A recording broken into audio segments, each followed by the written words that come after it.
તો તાપી પાર રિવર લિંકને લઈને મહત્વનું નિવેદન સામે આવ્યું છે। કેન્દ્રીય જળશક્તિ મંત્રીનું નિવેદન સામે આવ્યું છે।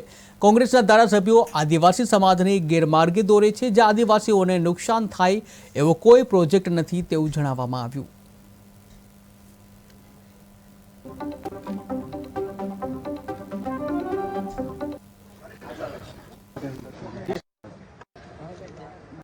કેટલાક વર્ષો પહેલા માનनीय નાણામંત્રી શ્રીમતી निर्मला सीतारामजीએ પાર તાપી નર્મદા યોજનાની જાહેરાત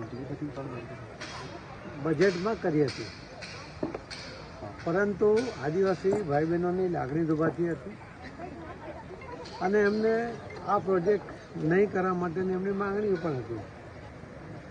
એને માન આપીને માનનીય પ્રધાનમંત્રી શ્રી નરેન્દ્ર મોદી સાહેબની સૂચનાથી ગુજરાતના માનનીય મુખ્યમંત્રી શ્રી ભૂપેન્દ્રભાઈ પટેલ અને મેં બંને સુરત સર્કિટ હાઉસમાં એક પ્રેસ કરીને સ્પષ્ટતા કરી હતી કે એ પ્રોજેક્ટને અમે પડતો મૂકવા માંગીએ છીએ।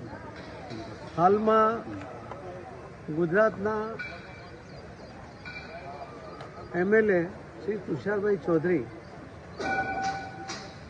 તેમણે એક નિવેદન કર્યું છે કે પાર તાપી નર્મદા યોજના ફરી શરૂ કરવામાં આવી છે, એનો DPR બન્યો છે ને DPR લોકસભામાં રજૂ કરવામાં આવ્યો છે।